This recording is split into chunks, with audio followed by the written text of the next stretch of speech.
My daughter told me I wasn't her real father. She said, my other dad is better than you. So I stopped acting as one.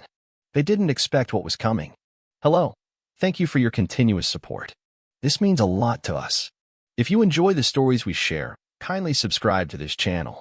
It will be great if you can leave a comment on which city you are watching from. We might just give you a shout out in our next story. Today's special shout out goes to Paulette Brown from Dallas, Texas. We are glad you enjoy our stories. Now let's dive into the details of today's story. I never saw it coming. That night Lily tore my world apart. 16 years I'd raised her. 16 years of late nights, packed lunches, and arguments over homework. I wasn't perfect, too quiet sometimes, too strict others, but I thought I'd done right by her. That night, though, she looked at me like I was nothing, and her words hit harder than any fist ever could. It started over something stupid. She'd snuck out again, probably to meet those friends I didn't trust, kids with too much attitude and not enough sense. I caught her creeping back in at midnight, shoes in hand like I wouldn't hear the creak of the stairs. Where were you? I asked, standing in the living room, arms crossed. My voice was steady, but inside I was boiling. She rolled her eyes, that teenage defiance flaring up. None of your business, she snapped, tossing her jacket on the couch. You're not the boss of me. While you're under my roof, I am. I shot back. You don't get to disappear and not tell me where you're going. That's when it happened. Her face twisted, all that pent-up anger spilling out. You don't get it, do you? You're not even my real dad. My other dad is better than you, way better. Her voice cracked on the last word, but she didn't back down. She stood there, chest heaving, daring me to argue. I froze. The room went silent, like the air had been sucked out. My real dad. Other dad. The words spun in my head, sharp and jagged. I looked at Sarah, sitting on the couch, her eyes wide. She opened her mouth, then shut it, saying nothing. That hesitation, it was a knife in my gut. 16 years, and she couldn't even deny it fast enough to make me believe her. Lily, go to your room, Sarah finally muttered, her voice small. Lily smirked, like she'd won, and stormed upstairs. I didn't move. I couldn't. My hands clenched into fists, but I didn't know who I wanted to hit.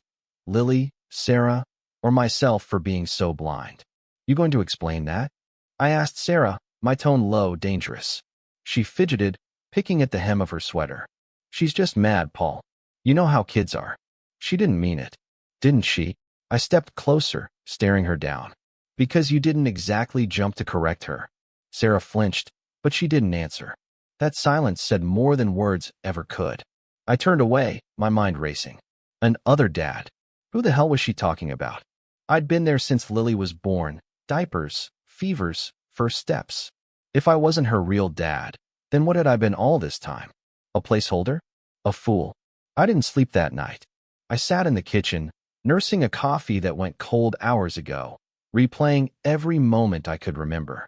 Sarah's late nights with friends years back. The way Lily's eyes didn't quite match mine. I'd brushed it off, told myself it didn't matter. Blood or not, she was mine. But now I wasn't so sure. Around 2 a.m., I heard her voice drifting down the hall. Lily's door was cracked open, and she was on the phone, whispering but loud enough for me to catch it.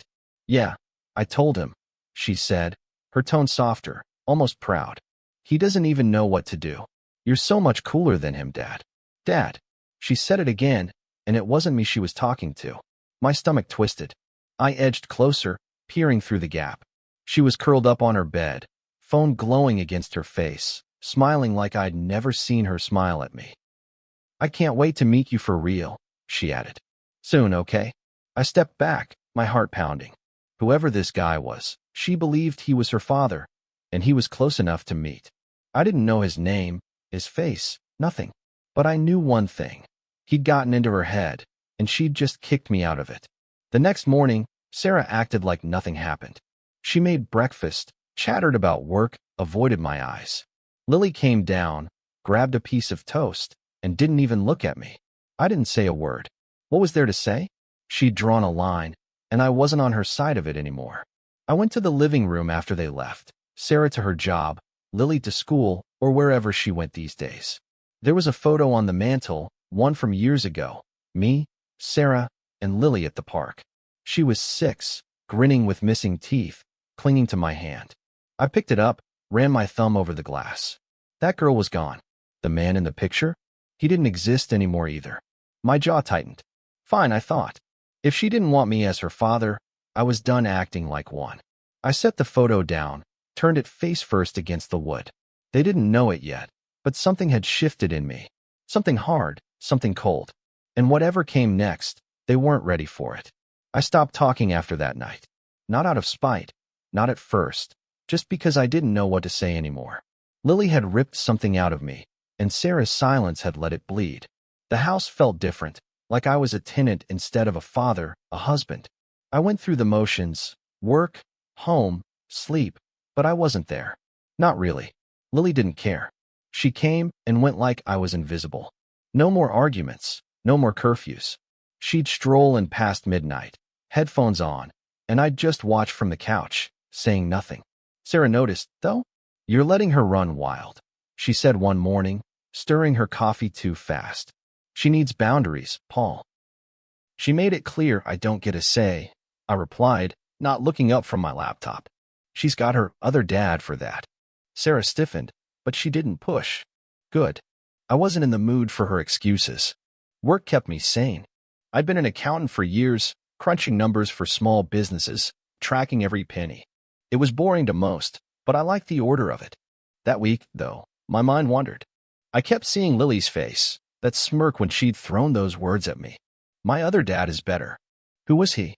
The question gnawed at me, and late at night, when the house was quiet, old memories started creeping in. There'd been a stretch, maybe 10 years back, when Sarah and I barely spoke. She'd been distant, always out with friends, while I stayed home with Lily. I'd found a receipt once, dinner for 2, someplace we never went together. I'd asked her about it, and she'd laughed it off, said it was a coworker's birthday. I believed her because I wanted to, because Lily was my world, and I couldn't imagine losing her. Now, though? Now I wondered. I started digging, not into Sarah, into him. Whoever this other dad was, Lily knew him, talked to him. I remembered that phone call, her voice soft and eager. I didn't have a name, but I had something better, instinct, and a knack for following trails. At work, I'd caught clients hiding cash in fake accounts, same principle here. People leave tracks if you know where to look. I waited until Friday night. Sarah was at a book club, or so she said, and Lily was out again. I grabbed my laptop and started with what I had, her phone. She'd left it charging once, and I'd seen a name pop up, Jake. No last name, just Jake. It was a start. I logged into our family plan online, pulled the call logs. There he was, a number she'd called half a dozen times in the last month, always late at night. I ran it through a reverse lookup. Nothing official, just a prepaid burner. That alone set my nerves on edge. I kept going. Cross-referenced the area code online, found forums where people swapped info on shady numbers. One post caught my eye. A guy complaining about a Jake who'd charmed his daughter, promised her a modeling gig, then vanished with $5,000. No proof it was the same guy, but the pieces fit too well. I dug deeper, found a news article from a few years back. Small-time con artist, Jacob Reese, arrested for fraud. The mugshot showed a guy in his 30s, all charm and sharp edges. Was this him? I couldn't be sure, but my gut said yes. Lily came home around 1 a.m. I heard her footsteps, then her door shut. I waited, then crept down the hall. Her light was still on, and I pressed my ear to the door. I know, I miss you too, she was saying, her voice low. School's dumb anyway. When can I come see you? A pause, then a laugh. Yeah, he doesn't even care anymore. You're so much cooler. My blood ran cold. She was talking to him again, and she sounded happy. Happier than she'd ever been with me. I backed off, went to my room, and sat on the edge of the bed, staring at the wall. This Jake, whoever he was, had her hooked. And if he was the guy I thought he wasn't just after her admiration. Guys like that, they preyed on kids, on families. I'd seen it in my work. Fake invoices, sob stories, anything to bleed you dry. Sarah got home an hour later, tiptoeing like she thought I was asleep. I wasn't. I lay there, eyes open, thinking. Lily was in deep, and this Jake was dangerous. I could feel it. Part of me wanted to storm in, shake her awake, demand answers. But she just pushed me away again. She didn't want me. She'd made that clear. I rolled over, pulled up my laptop, and opened that article again. Jacob Reese's face stared back at me, smirking like he knew something I didn't. My hand shook as I saved the photo. She could hate me all she wanted, but I wasn't letting her walk into a trap. Not yet. I just needed proof and a plan. I couldn't shake that photo of Jacob Reese. It sat on my laptop screen every night, his smirk mocking me while Lily's words echoed in my head. My other dad. Better than you. I'd stopped being her father. She'd made that choice. But I couldn't stop being the guy who'd raised her. Not when I knew something was wrong. Sarah caught me off guard a few days later. I was in the kitchen, staring at a cold cup of coffee, when she walked in, arms crossed like she'd been rehearsing. "We need to talk," she said, her voice sharper than usual. I didn't look up. I wasn't in the mood for her guilt trips about Lily running wild. "About what?" I asked, keeping my tone flat. "About you. You're letting her do whatever she wants, Paul. She's out all hours, and you don't even blink. What's going on?" I set the mug down, slow and deliberate, and met her eyes. "She told me I'm not her dad. You didn't argue. Why should I keep pretending I am?" Her face went pale, and for a second, I thought she'd bolt. But she didn't. She sank into a chair, hands twisting together. "I need to tell you something," she said, quieter now. "About before. I knew what was coming. I'd felt it for years, that shadow between us." "Go on," I said, leaning back, arms folded. She took a breath. "There was someone. 10 years ago, when things were bad. You were working late all the time, and I was lonely. It didn't last long, just a few weeks. But Lily's yours, Paul. I swear she's yours." I didn't move. My chest tightened, but I kept my face stone cold. "Then why's she calling some guy dad?" I asked. "Why'd you let her believe I'm not?" Sarah's eyes dropped to the table. "I was mad. We'd had that fight, remember? About money? I threw it in your face once, said maybe she wasn't yours. I didn't mean it. But Lily overheard, and I didn't correct her. She was little. I thought she'd forget. Then she started asking questions, and I just let it sit there. I stared at her, the woman I'd built a life with, and felt nothing but ice. She'd planted that seed, watered it with spite, and now it was choking me out. "You let her think I'm a lie," I said, voice low. "For years." "I'm sorry," she whispered, tears welling up. "I didn't think it'd go this far. Please, Paul, talk to her. She needs you." "She doesn't want me," I snapped, standing up. "She's got her other dad now. And you let it happen."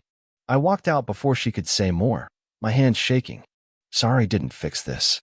Sorry didn't erase the hole she'd dug. That night, I followed Lily.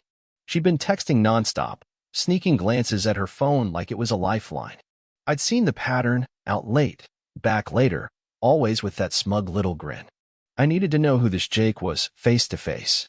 So when she slipped out at 9 p.m., I grabbed my keys and tailed her. She took the bus downtown, and I stayed a block behind, headlights off when I could manage it. She got off near a dive bar, the kind with neon signs and guys smoking out front. I parked across the street, watched her check her phone, then head toward a guy leaning against a wall.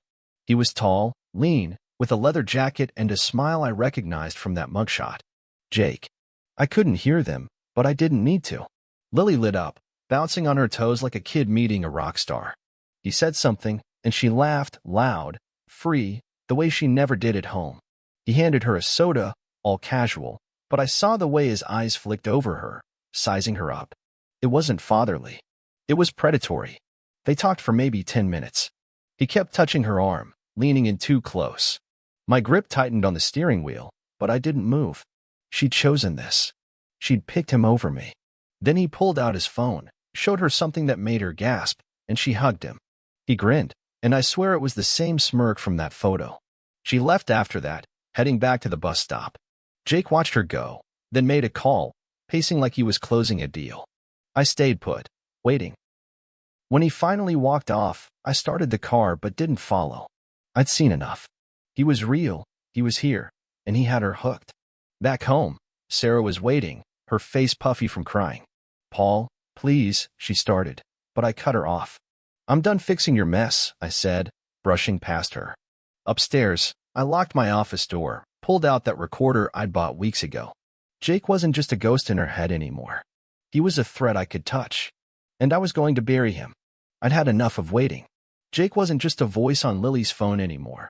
He was real, flesh and blood, and I'd seen the way he looked at her.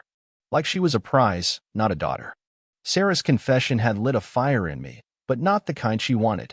She thought I'd swoop in, play the hero, patch up our family. No. I was done begging for a place in their lives. This wasn't about fixing things. It was about ending a threat. I spent days planning. That recorder sat on my desk, a cheap little thing I'd picked up for work meetings, but it was all I needed. Jake was a con man.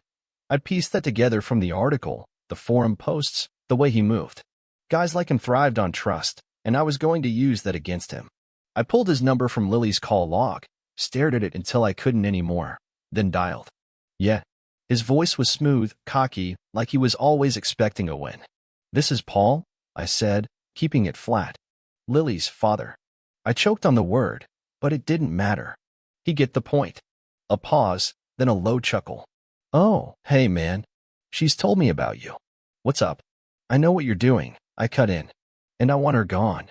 She's not mine, she's yours now. How much to make that happen?" He didn't hesitate.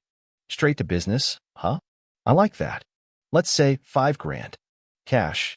She's worth it, right?" My stomach turned, but I kept my voice steady. "Fine. Meet me tomorrow, 8 p.m. parking lot behind the old warehouse on 5th. Bring her if you want. I don't care." "Deal," he said, and hung up. Too easy. He thought he'd won. Thought I was some desperate sap ready to pay him off. Perfect. I called in a favor next. A guy I knew from work, Tom, had a cousin on the force. I didn't tell him everything, just enough. "Some creep's messing with my kid," I said. "Caught him on tape. Can you get someone to listen?" Tom didn't ask questions. By noon, I had a name, Detective Harris, and a promise she'd be there if I had proof. That night, I barely slept. Sarah tried talking again, cornering me in the hall. "Paul, please," she said, her eyes red. "Lily's slipping away. You have to stop this." "She slipped away when you lied to her," I shot back. "I'm handling it my way." She grabbed my arm, but I shook her off and locked myself in the office. I wasn't doing this for her. Maybe not even for Lily. This was for me. The next day dragged. Lily was out again. I didn't ask where. At 7:30, I drove to the warehouse, parked in the shadows, recorder in my pocket. Harris texted me, in position. "Get him talking." I nodded to myself, checked the battery, and waited. Jake pulled up at 8 sharp, headlights cutting through the dark. He stepped out, alone at first, then waved at his car. Lily climbed out, hesitant, her backpack slung over one shoulder. My chest tightened, but I didn't flinch. She'd see this through. "Paul, right?" Jake called, strolling over, hands in his pockets. "Where's my money?" I held up a duffel bag, empty, just for show. "Right here. But first, tell me what you're planning." "I want her gone for good."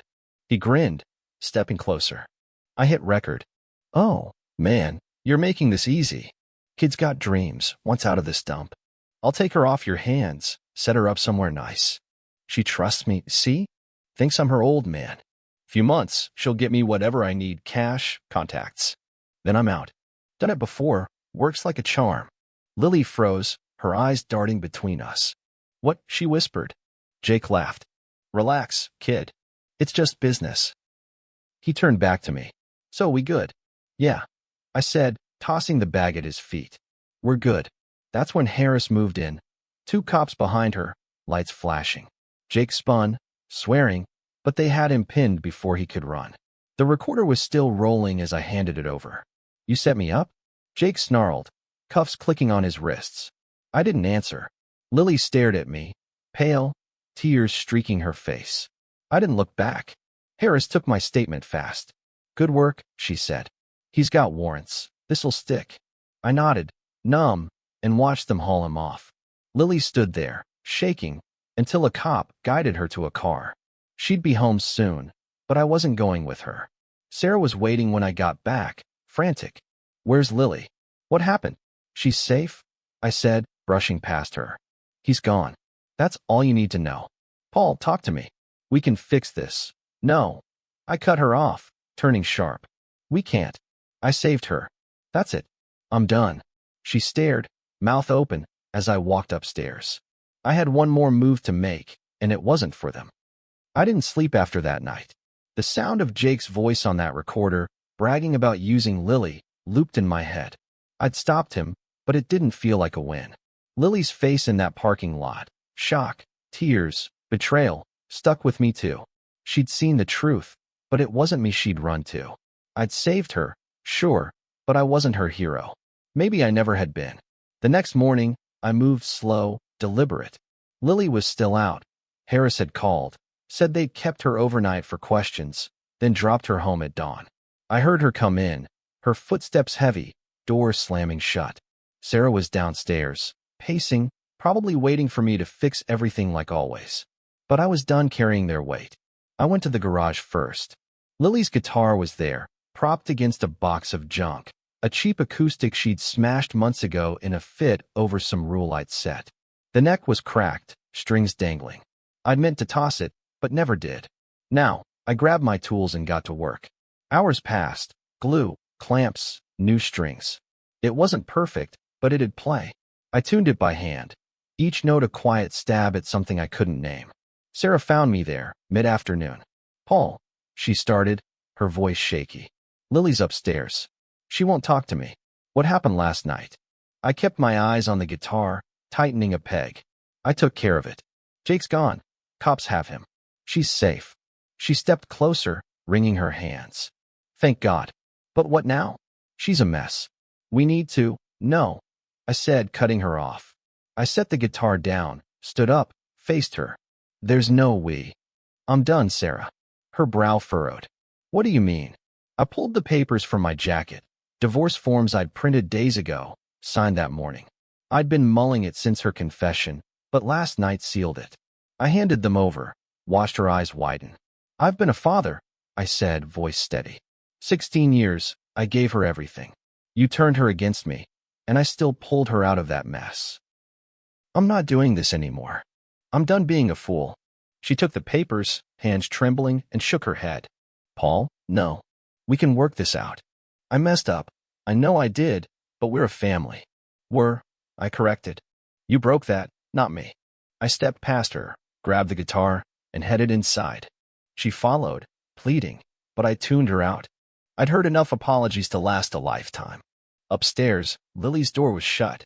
I could hear her inside, soft sobs, muffled by a pillow. My chest tightened, but I didn't knock. She didn't need me barging in, not now.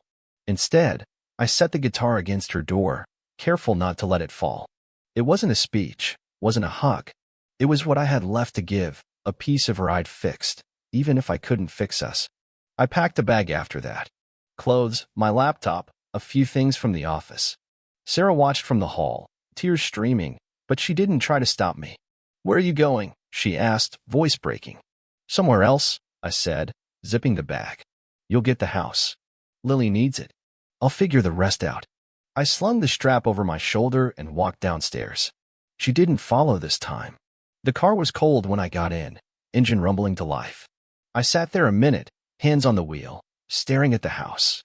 16 years of memories, good ones, bad ones, all tangled up. Lily's first bike ride, Sarah's laugh before things soured, that photo on the mantel I'd turned down. It wasn't mine anymore. Maybe it never had been. I drove off, no plan, just motion.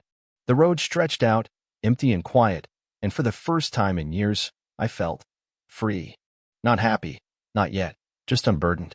Lily would be okay. She'd hate me for a while, maybe forever, but she'd figure it out. Sarah would too. They didn't need me to hold them together. I'd done my part. Back at the house, I knew Lily found the guitar. I wasn't there to see it, but I pictured her picking it up, running her fingers over the strings. She'd strum it, maybe, a faint note cutting through her tears. She'd know I'd fixed it, know I'd been there one last time. That was enough. Sarah stood alone in the living room, papers crumpled in her hand, staring at the space I'd left behind. I didn't look back to see it. I kept driving, the town fading in the rear view, until it was just me and the road. Whatever came next, it was mine to choose.